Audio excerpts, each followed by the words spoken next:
Olá, pais, mães. Em outro vídeo, eu falei do perfil de um lar deformador. Hoje eu queria falar do perfil de um lar educador. É tão frequente vermos jovens rapazes, moças, íntegros, com bom caráter, responsáveis e também que não se dobram diante de facilidades que não julgam justas, né? Não aceitam subornos, ou, enfim, não aceitam se enriquecer pelo caminho errado da corrupção, né? E depois percebemos também que são alegres, educados, estudantes responsáveis e com espírito de solidariedade, né, diante das dores que vão presenciando ao seu redor. Então, claro, qualquer pai, qualquer mãe desejaria que a sua filha ou o seu filho se casasse com um desses rapazes ou moças, né? Agora, o que aconteceu para que esses jovens se tornassem assim? Certamente a educação familiar teve muito a ver com isso. A gente pode analisar um pouquinho o perfil de um lar ou desses lares que souberam educar. Nós vamos ver, né, que os pais eles não pensavam que a escola que iria educar o caráter dos seus filhos, mas que isso era tarefa deles, feita a dois, pelo pai e pela mãe, né? Esses pais, evidentemente, trocaram ideias entre si sobre o tipo de adolescente e jovem que desejavam que seus filhos logo se tornassem, porque isso iria determinar o tipo de homem ou mulher que seriam mais adiante. E, enquanto corrigiam os filhos, eles evidentemente tinham presentes que estavam construindo a firmeza de caráter e a felicidade deles para o resto da vida, né? Foram pais que sempre tiveram nas mãos livros sobre orientação familiar, né? Educação nas virtudes, buscaram conselhos e a experiência de outros pais para ouvir as sugestões deles e confrontar se eram mais acertadas que a opinião que tinham sobre determinado problema a resolver com os filhos. Sabiam que não estavam, que não bastava alimentar, dar abrigo e proteção física para que os filhos dessem certo na vida. Por isso, planejaram a educação, não exigindo apenas a formação da inteligência, né, com cursos e com 1000 aulas particulares, ou que tirassem boas notas na escola, mas se preocuparam com a formação integral dos seus filhos, que incluiu a educação da vontade, do sentimento, das emoções, das paixões, a educação dos instintos. Eles tiveram presentes que a educação da vontade, onde reside o querer, o livre-arbítrio, né, era o mais importante na educação dos filhos, porque se eles não se motivassem pela própria vontade a fazer algo, ninguém mais conseguiria ajudá-los, porque podemos pensar assim que um controle ad hoc da conduta, ela só funcionaria enquanto fossem crianças pequenas e que na adolescência esse tipo de controle já não teria o menor efeito. Ou seja, ensinaram os filhos a agirem por conta própria e não fugir dos deveres. Então, esses pais tinham a convicção religiosa, por exemplo, a convicção isso de cumprir seus compromissos para com Deus e ajudar os filhos a crescer na fé, sabendo que isso era o bem mais valioso que deixariam aos filhos. Foram pais que caminharam na frente, formando a própria consciência para discernir, né, sobre o certo e o errado e agir em consequência, ao não se mostrarem diferentes do que eram, né? Manifestavam claramente aos filhos sobre o que pensavam de determinado tema, né, sem intenção de enganar os filhos. E essa lealdade fez com que reconhecessem o que era verdadeiro, mesmo que isso ferisse os seus interesses. Por exemplo, se diziam aos filhos para não assistirem determinado filme porque era desqualificado moralmente, esses pais não assistiam às escondidas dos filhos esse filme, né? Claro, Eram pais que, evidentemente, tinham defeitos, todos temos, mas procuravam se corrigir. E quando erravam, todos erramos, os pais erram também, eles sabiam pedir perdão aos filhos, né? Quando tem uma interpretação errada, um julgamento que fizeram errado. Então, claro, sabiam que também que as crianças, por vezes, ficam irritadas com a posição deles, pais, né? Mas nem por isso deixaram de corrigir. Por que isso? Porque conheciam a psicologia infantil e sabiam que se fossem carinhosamente firmes, né? Imaginemos uma bigorna, né? Almofadada, os filhos acabavam por aceitar e respeitar as ordens e que os atritos com as crianças eram úteis para limar as superfícies ásperas do caráter dos filhos. Além disso, eles tinham presentes que as lágrimas das crianças logo secariam e as pequenas mágoas desapareceriam, ficando isso, como aquele líquido decantado, ficando esse líquido que é o respeito e a firmeza carinhosa dos pais permanentemente, né? Então os filhos, né, sabiam ver nos pais um modelo. O importante, muito importante, é que as mães desses filhos que deram certo, vamos pensar assim, quando eles eram bebês, elas sabiam que eles, filhos, não eram propriedade delas, a ponto de excluir o pai da educação deles, né? Dizendo para si que os homens não entendem de bebês e que isso é assunto delas. Essas mães não cometeram, em nome do instinto materno, a tolice de excluir o marido da formação dos filhos desde o berço. Assim, elas não correram o risco de se tornarem mães possessivas, que deseducam os filhos com um excesso de proteção, zelos errados e acabam substituindo os filhos nos esforços que eles deveriam fazer. Essas mães, né, cujos filhos deram certo, elas sabiam que o instinto materno só é infalível nos animais e que porque não contam com a inteligência, né? Por isso elas sempre contaram com a opinião dos maridos e os maridos também foram lendo e se aprofundando um pouco mais na formação de crianças de 0 a 3 anos, né? Para ir descobrindo traços já da personalidade da criança desde o berço, modos de ser, de temperamentos, para irem corrigindo desde pequenos, né, esses defeitos. Muito bem, então esses pais eles confiavam na autoridade que lhes cabia, né?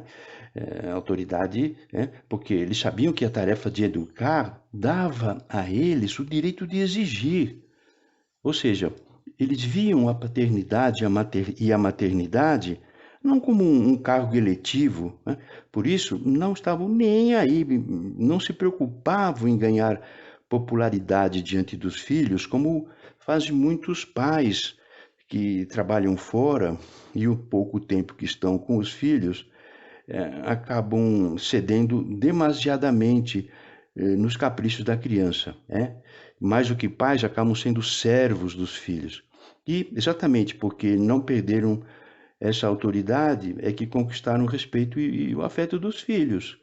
Então, e a ternura que sentiam pelas crianças não os cegou a ponto de desejar que continuassem sempre crianças, mas ajudaram os filhos a amadurecerem, ao exigir deles desde cedo, a não fazerem apenas o que gostavam, né?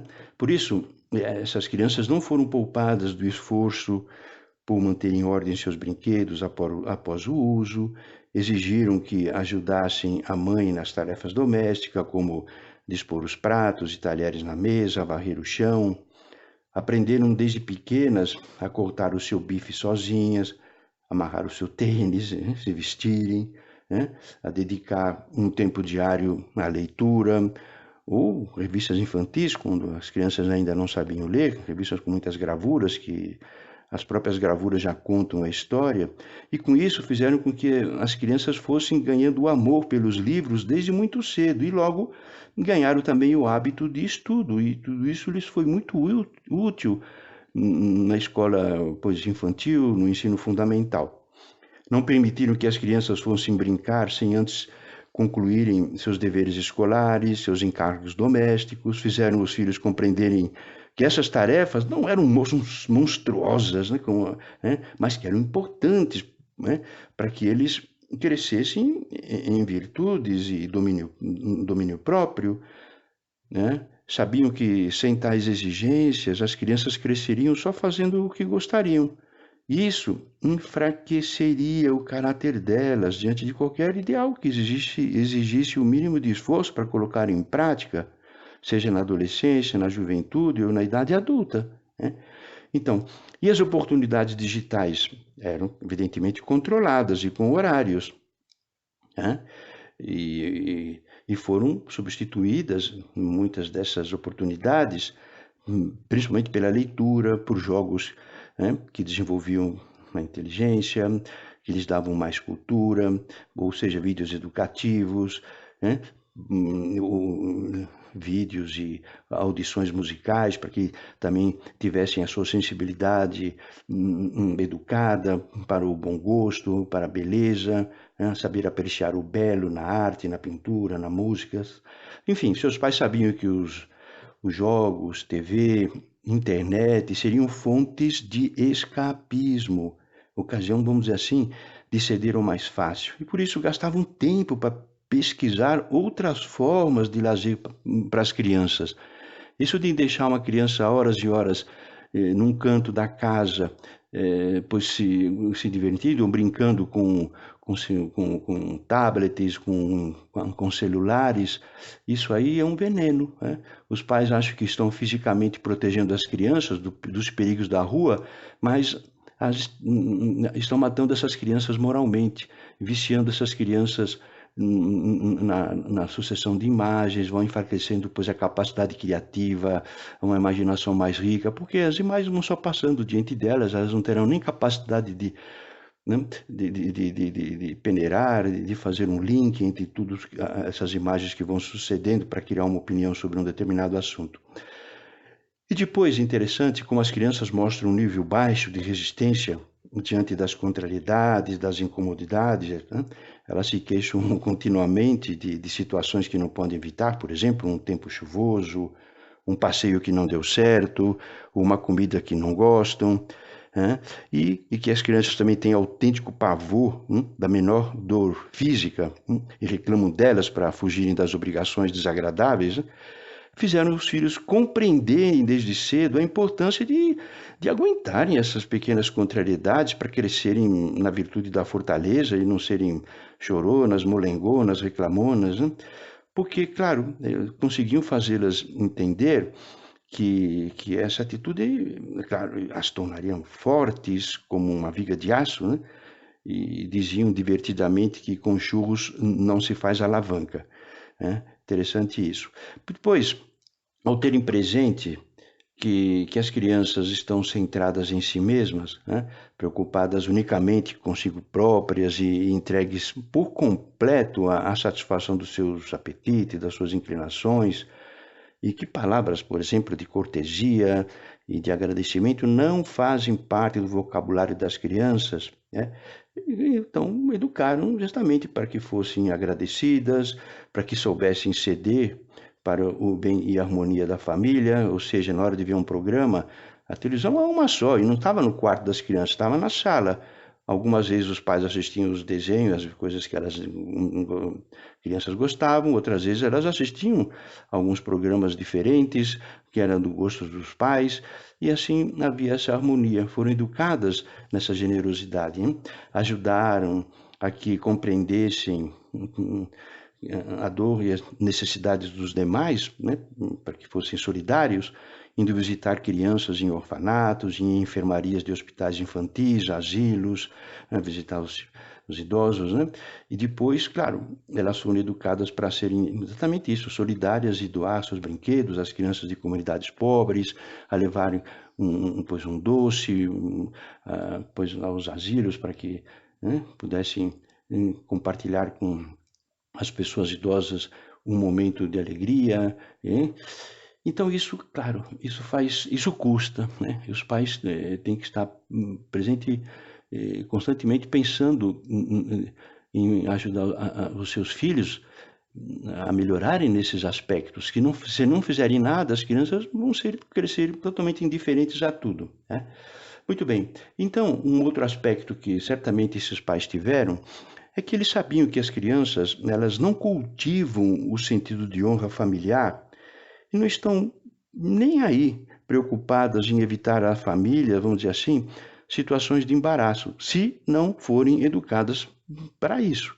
Por isso insistiam sem desanimar na conveniência de que se vestissem com elegância, mais sobriamente, que ouvissem música respeitando aos demais, né?